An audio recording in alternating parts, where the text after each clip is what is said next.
अचानक आवाज सुनकर रानी घबराकर उठ बैठी। देखा तो सुभाष कमरे में लड़खड़ाता हुआ घुस रहा था। रानी ने सिर पीट लिया, जोर जोर से गाली देते हुए चिल्लाने लगी, यही गया था कमाने? कल पूछूंगी भगवानों से कहाँ ले गया था तुझे। अरे संभल जा नास पीटे, क्यों चल पड़ा तू भी अपने बाप के रास्ते पर। नमस्कार, सत श्री अकाल, आदाब, गुड मॉर्निंग। ये है स्टोरीज फ्रॉम द हार्ट, कहानियां जो दिल से निकले, सीधे दिल पर दस्तक दें। तो साहिबान कद्रदान, दिल के दरवाजे खोल लीजिए और कहानियों को दिल तक पहुंचने दीजिए। मैं दावे के साथ कह सकती हूँ ये कहानियां आपको अपने आगोश में ले लेंगी। तो चलिए बिना देर किए मैं आपके और कहानियों के बीच से हट जाती हूँ और सुनते हैं कहानी संख्या 41। आज की कहानी का नाम है पराया धन।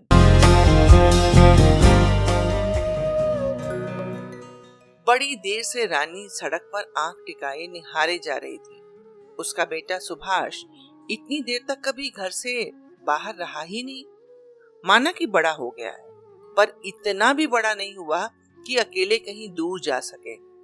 उसे याद आया भगवानों ने जब एक बार आकर कहा था, चाची अब सुभाष बड़ा हो गया है, कब तक छाती से लगाए घूमती रहोगी?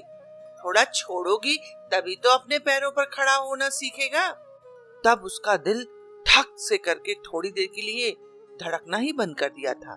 मन ही मन बुदबुदा उठी, बड़ा हो गया है? नहीं, मैं नहीं चाहती कि मेरा बेटा कभी बड़ा हो। क्या हुआ चाची, क्या बड़बड़ा रही हो? अरे कुछ नहीं, बस ऐसे ही। तू बैठ, मैं तेरे लिए चीनी का शरबत घोलकर ला रही हूँ।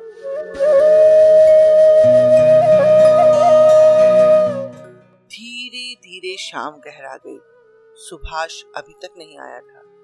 रानी बाहर आकर देखने लगी कि कहीं कोई गली का लड़का दिख जाए तो उससे कहकर बिजली के तार में कटिया डलवा ले ताकि बिजली जलाकर खाना तो बना सके। तभी शंकर दिखाई पड़ा। उसने उसे आवाज लगाकर कहा, ए बेटा, जरा ये कटिया बिजली के तार में फंसा दो ताकि घर में अजोर हो जाए।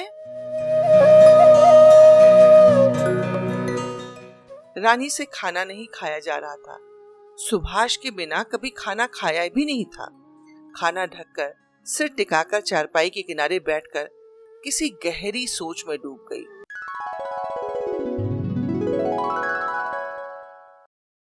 कभी पास के सिग्नल पर बचपन से अपनी अम्मा के साथ भीख मांगकर गुजारा किया करती रही। वहीं उसकी मुलाकात राजू से हुई थी, जो गाजियाबाद के उसी सिग्नल पर खिलौने बेचकर गुजारा किया करता था। छिप छिप कर दोनों एक दूसरे को देखा करते और नजरें मिलते ही आंखों के डोरे लाल हो जाया करते थे। माँ की अनुभवी आंखें सब कुछ समझ गई थी, इसलिए एक दिन रानी को पास बैठाकर माँ ने समझाया, देख, कोई ऐसा काम न कर बैठना जो सारी जिंदगी पछताना पड़े। क्या मतलब अम्मा?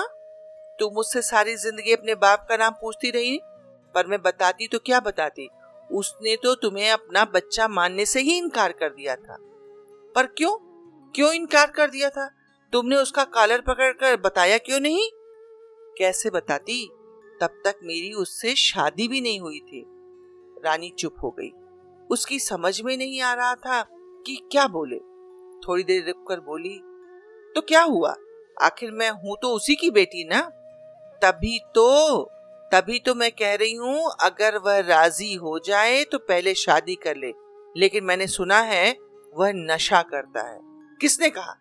क्या रबिया की अम्मा ने कहा तुमसे? हाँ, मुझे पता है, उसी ने आग लगाई होगी, क्योंकि वह चाहती है कि वह रबिया से शादी कर ले। और सुन लो अम्मा, मैं ऐसा होने नहीं दूंगी। कान खोलकर सुन लो और रबिया की अम्मा को भी समझा देना। माँ का शक सच निकला। शायद ही कोई ऐसा दिन होता जिस दिन राजू नशा न करता।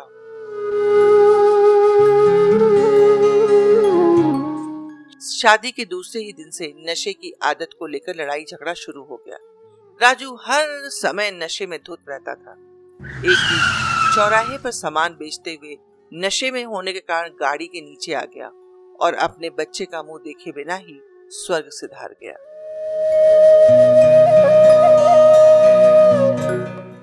जब बेटे का जन्म हुआ तब रानी उसकी शक्ल देखकर रो पड़ी। ऐसा लगा जैसे राजू ही बेटे के रूप में उसकी गोद में आ गया। सभी स्त्रियों ने सिर पर हाथ फेरते हुए कहा, बेटा, भगवान ने चाहा तो एक दिन यही बेटा तेरा सहारा बनेगा।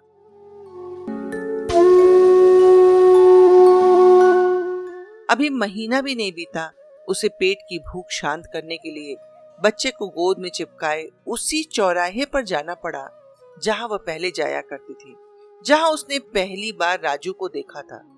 उस चौराहे से न जाने कितनी यादें जुड़ी थी। सभी यादों को किनारे झटक वह सोचने लगी, आजकल आमदनी कितनी अच्छी हो रही है। शायद दुधमुहे बच्चे को देखकर लोगों को ज्यादा दया आ जाती है। कमजोरी के कारण वह एक पेड़ के नीचे बैठकर सुस्ताने लगी तो माँ ने कहा, रानी, तू चिंता मत कर बिटिया, पाल पोस कर इसे बड़ा कर, यही तो बड़ा होकर तेरा और मेरा भी सहारा बनेगा। उसने बच्चे की तरफ दृष्टि दौड़ाई। गोद में निश्चिंत सोया बच्चा उसे टकसाल से कम नहीं लग रहा था। बच्चे को गोद में जोर से भींच लिया और बोली, नहीं माँ, मैं नहीं चाहती कि मेरा बेटा कभी बड़ा भी हो। क्यों भला? ऐसे काहे को बोलती है रे तू? बड़ा होगा तो कमा कर लाएगा तो तेरे ही हाथ पर रखेगा और तब उसके पैसे पर तू ही राज करना। राज कहाँ अम्मा, कौन कमा कर माँ को माई को खिलाता है? जब तक ये छोटा है तब तक इसके नाम पर जितना कमा लूं वही हमारे लिए बहुत है। गाड़ी वालों को ना गोद में बच्चा देखकर आजकल दया आ रही है। कल यही लोग ना मुंह फेर लेंगे। हमारे लिए तो ये आमदनी का जरिया है, बड़ा हुआ नहीं कि फुर्र से उड़ जाएगा। नहीं बिटिया, ऐसे नहीं बोलते। अम्मा, सच तो सच ही है ना। अचानक आवाज सुनकर वो घबराकर उठ बैठी। देखा तो सुभाष कमरे में लड़खड़ाता हुआ घुस रहा था।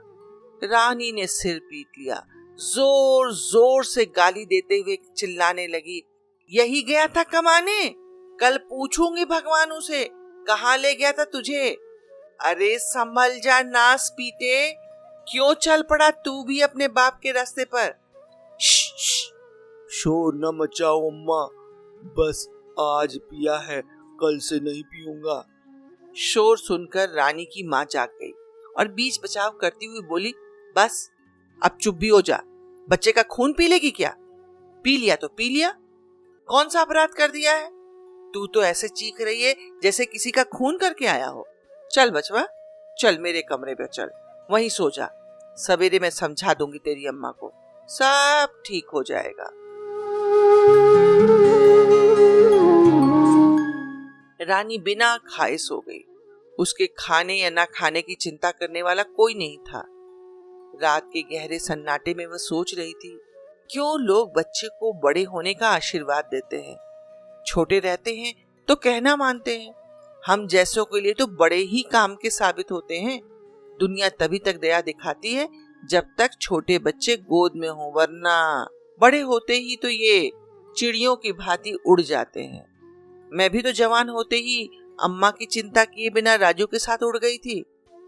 ऐसे ही विचारों में उलझी उसे कब नींद आ गई पता ही नहीं चला। सुबह उठी तो सुभाष को देखकर प्यार उमड़ आया।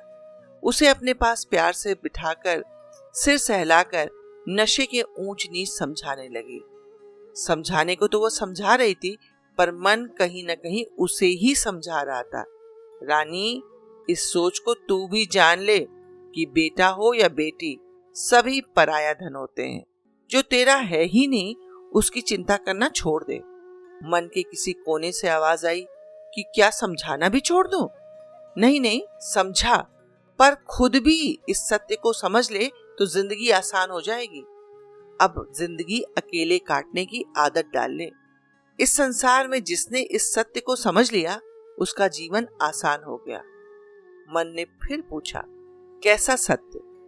मन ने ही जवाब दिया, यही कि बेटा हो या बेटी, सब पराया धन ही होते हैं। वह मन ही मन बुदबुदा उठी, पराया धन, हाँ पराया धन ही तो। दूर रेडियो पर गीत गूंज रहे थे, जिंदगी हर कदम एक नई जंग है। धन्यवाद।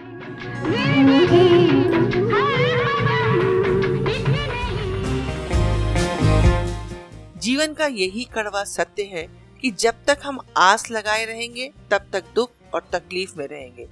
जैसे ही किसी से कोई उम्मीद छोड़ देंगे उसी पल जीवन आसान हो जाएगा। किसी ने ठीक ही कहा है, करबल बहियां आपनी छोड़ बिरानी आस। तो कैसी लगी आप लोगों को मेरी कहानी?